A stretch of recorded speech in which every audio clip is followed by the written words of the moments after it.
Fala pessoal, sejam bem-vindos a mais uma aula para o melhor curso da certificação CEA. Eu sou o Prof. Renan Duarte e só lembrando vocês, quem quiser ter acesso ao curso completo, com as apostilas em PDF, todos os slides utilizados em aula, mais de 1.100 questões comentadas em vídeo, materiais de resumo direcionados para a revisão e um banco com questões que caem na prova da CEA, cliquem aqui no primeiro link na descrição ou nos comentários fixados para que vocês conheçam o curso completo. No mais, peço para vocês deixarem o like, se inscreverem aqui no canal e desejo a vocês uma excelente aula. A gente vai falar um pouco sobre as finanças comportamentais. Ela é um contraponto da finança tradicional. A finança tradicional, ela enxerga o investidor apenas como um indivíduo racional, livre de apego emocional, que toma suas decisões considerando uma análise objetiva. Mas como a gente sabe que na prática não é isso que sempre acontece, existe o campo das finanças comportamentais que vão avaliar características pessoais do comportamento do investidor. Então, aqui a gente vai estudar como as emoções e também os vieses cognitivos influenciam as decisões financeiras, desafiando a noção de racionalidade perfeita dos mercados. Então, quando eu falo de racionalidade, eu vou marcar aqui. Quando eu falo de racionalidade, lembrem que aí eu estou falando das finanças tradicionais. O investidor, ele apresenta diversos comportamentos não racionais, como aversão à perda e excesso de confiança, assim como toma suas decisões de investimento com base em preferências pessoais e experiências anteriores.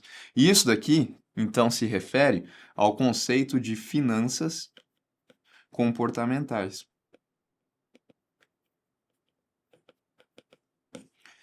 Durante os processos de tomada de decisão, os investidores eles formam certas crenças e julgamentos pessoais que são apoiados em atalhos mentais, denominados de vieses cognitivos, os quais o levam a cometer em certas situações erros sistemáticos.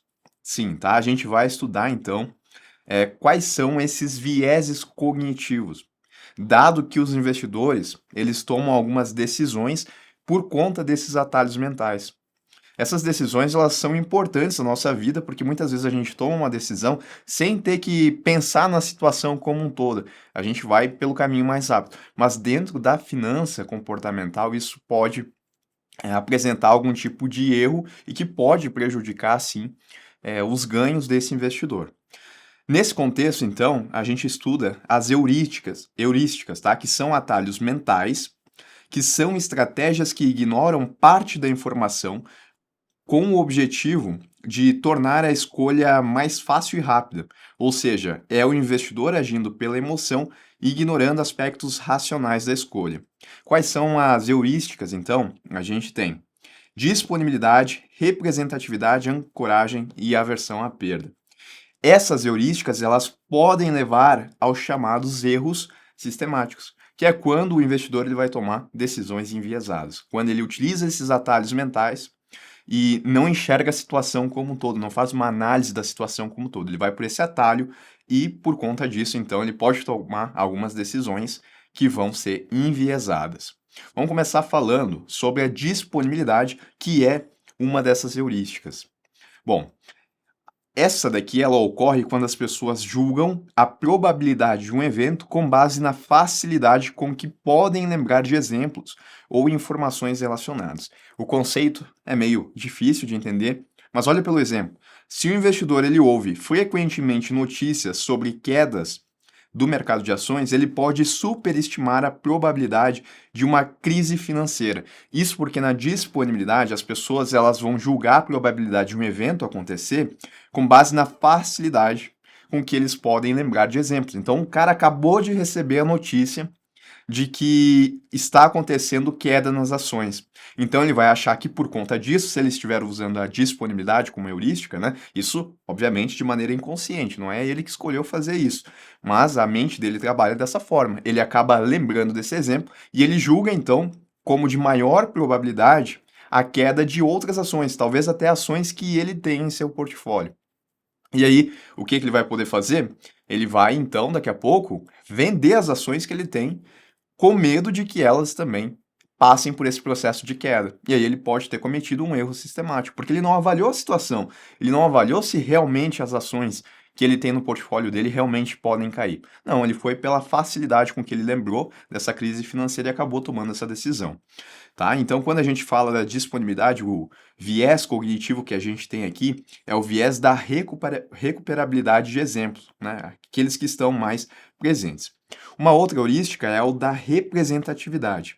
Essa daqui ela envolve julgar a probabilidade de um evento com base em quão bem ele se encaixa em nossas expectativas ou estereótipos pré-existentes, sem considerar a probabilidade real.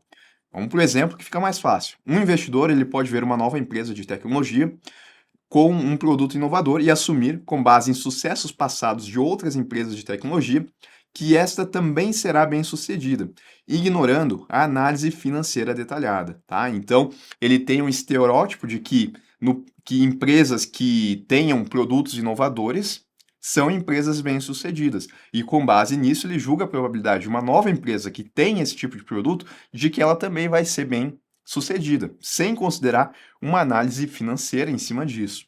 A representatividade, ela leva ao viés de confirmação. Outro que eu tenho aqui também, a ancoragem. Ela acontece quando as pessoas se baseiam ou ancoram em uma peça de informação específica ao tomar decisões, mesmo que essa informação ela seja irrelevante.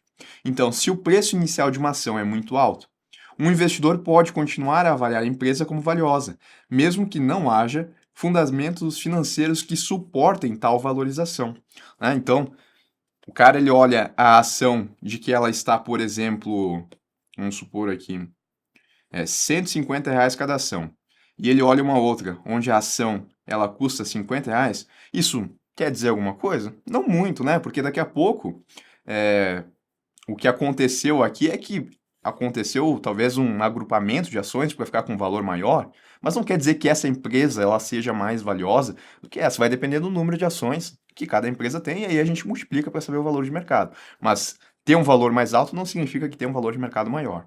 E com base nisso, então, o investidor ele está cometendo aí o viés de ancoragem dentro da heurística de ancoragem. A versão à perda, essa é mais tranquila, tá?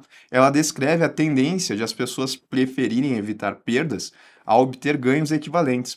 As perdas, elas são sentidas mais fortemente do que os ganhos. Sim, geralmente é dessa forma, principalmente nos investimentos, né? Uma coisa é ganhar R$ 1 em cima de uma ação que a pessoa tem que custa R$ 100 cada ação. Ela ganhou 1%. Ela vai ficar feliz se isso acontecer de um dia para o outro. Mas ela perder 1% de um dia para o outro, se ela tem essa aversão à perda, ela vai sentir muito mais do que ter ganho esse R$ 1, tá certo? Foi também uma perda de 1%, mas ela sente mais. Um investidor, ele se recusa a vender uma ação perdendo valor, esperando recuperar a perda, mesmo diante de análises que sugerem a venda. Isso ocorre porque a dor de realizar uma perda é mais intensa do que a perspectiva de potenciais ganhos futuros. Mais um exemplo aí em relação, então, a heurística aqui de aversão à perda. Ela leva ao viés de aversão à perda. Bom, ainda nesse contexto aí de finanças comportamentais, a gente tem o framing. O que é ele? Dentro de uma economia comportamental, ele refere-se ao fato de que as escolhas das pessoas são influenciadas pela forma como o problema ele é expresso. Como assim? As pessoas acabam respondendo de forma diferente de acordo com a maneira com que um problema lhe foi apresentado, ainda que a informação apresentada tenha sido a mesma. Tá? Então, olha esse exemplo. Existem dois programas para combater uma doença que infectou 600 pessoas. Um programa para combater uma doença que infectou 600 pessoas. E as pessoas devem escolher entre um desses dois programas. O programa A, ele garante a salvação de 200 pessoas. O programa B, ele oferece uma chance de 1/3 de salvar todas as 600 pessoas e uma chance de 2/3 de que todas morram. Tá? Programa A e programa B. É dado isso para as pessoas. Geralmente, tá? Não é regra, mas geralmente as pessoas vão escolher o programa A, que garante a salvação de 200 pessoas. Tá aqui, né? A maioria escolheria o programa A. E se fossem apresentados outros dois programas? O programa C, ele resulta na morte de 400 pessoas. E o programa D, ele tem 2/3 de chance de causar a morte de todas as 600 pessoas e 1/3 de chance de salvar todas. De novo, né, as pessoas vão procurar aquele programa que aparece a ênfase de salvar as pessoas. Então, provavelmente escolheria um programa D, apesar do dilema ser o mesmo nas duas situações. A gente está falando exatamente da mesma situação em todos os programas aqui. O que está mudando só é a forma como ele está estruturado, né? Porque se eu falei que o programa A ele salva 200 pessoas, eu posso entender, então, que as outras 400 pessoas não vão ser salvas. E ainda assim, né, eu acabo fazendo escolhas diferentes por conta da ênfase na palavra de salvar. O que muda é a forma como o problema é apresentado. No segundo caso, a ênfase nas mortes evitadas e não nas vidas salvas. Tá bom? Em relação a finanças comportamentais, o importante, então, é a gente pegar esse conceito das heurísticas, as principais aqui, e também esse conceito do framing, tá? Então, as heurísticas aí, disponibilidade, né, julgar a probabilidade com base na facilidade de ter um exemplo disponível ali, representatividade, que é utilizar estereótipos para também inflar a probabilidade de um evento acontecer, ancoragem, se basear em uma informação específica na hora de tomar decisões. A aversão à perda é mais tranquila, né? Aquela pessoa que ela tem, então, maior sofrimento quando ela sente uma perda do que ela tem no ganho. E o framing, ele lida, então, que, na verdade, ele diz que as pessoas elas tomam decisões diferentes de acordo como um determinado problema ele é estruturado. E aí, a maneira como a gente vai colocar esses dados pode ser um diferencial na hora de saber se a pessoa vai escolher algo ou se não vai escolher. Pensando no investimento, né, como que a pessoa vai colocar esses dados, por exemplo, pode mudar a forma como o investidor vai ou não escolher esse determinado investimento. E agora a gente vai falar aqui sobre vieses comportamentais, que são influências emocionais e cognitivas que impactam a tomada de decisões dos investidores. Então, esses vieses eles podem fazer com que os investidores também desviem de decisões racionais, o que muitas vezes resulta em escolhas subótimas, tá? Então, exemplos desses vieses comportamentais. Otimismo. Ele ocorre quando os investidores acreditam que os resultados positivos são mais prováveis de acontecer com eles do que com outras pessoas, né? Eles se acham afortunados, eles estão muito otimistas, levando a uma subestimação dos riscos, né? Porque como eles acreditam que vão ter esse retorno maior, eles não acreditam aqui que vão sofrer muitas perdas. E aí está subestimando o risco. O investidor otimista tende a acreditar que suas escolhas sempre trarão bons retornos e que o mercado vai continuar favorável, mesmo em situações onde eles tenham perdido dinheiro, eles acreditam que depois eles vão conseguir recuperar. Então, exemplo aqui é de um investidor que, mesmo diante de sinais de recessão ou instabilidade econômica, continua a investir em ações de empresas com desempenho volátil, acreditando que a situação não vai o afetar diretamente, tá? É um viés que pode acontecer também. Excesso de confiança, seguindo nessa linha, tá? O viés de excesso de confiança faz com que os investidores sobreestimem as suas habilidades ou conhecimentos sobre o mercado, né? Eles se acham mais inteligentes do que talvez eles realmente sejam, o que pode levar a decisões imprudentes. Investidores excessivamente confiantes costumam realizar muitas transações ou assumir mais riscos do que seria apropriado. Exemplo, tá? Investidor acreditar que tem a habilidade de prever o comportamento do mercado e, por isso, investe pesadamente em uma ação com base em análises pessoais, ignorando informações contraditórias ou avaliações profissionais, né? Ele tem um excesso de confiança em sua habilidade de que a sua está correta e o restante do mercado, mesmo que de profissionais, seja contrária à sua.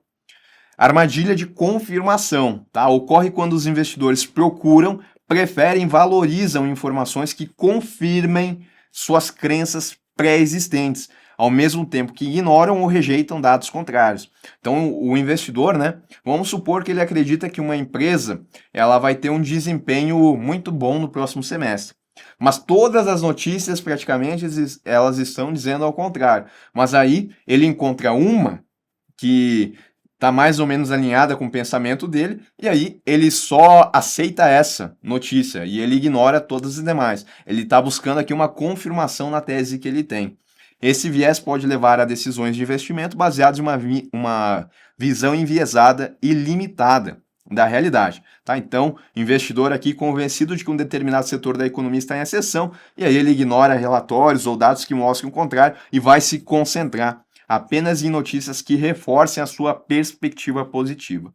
Ilusão do controle. É o viés que faz com que os investidores acreditem que podem influenciar ou controlar eventos de mercado que, na verdade, estão fora do seu alcance. Isso pode levar a um comportamento mais arriscado e decisões equivocadas, tá? Então a pessoa ela tem essa ideia de que ela pode controlar o mercado. É uma ilusão de controle. Na verdade, ela está achando que pode controlar algo que ela não consegue. Então, o investidor ele pode acreditar que tem o controle sobre o sucesso de suas ações porque monitora o mercado de perto, sem considerar fatores externos como crises econômicas ou políticas que podem afetar aqui os preços de forma imprevisível.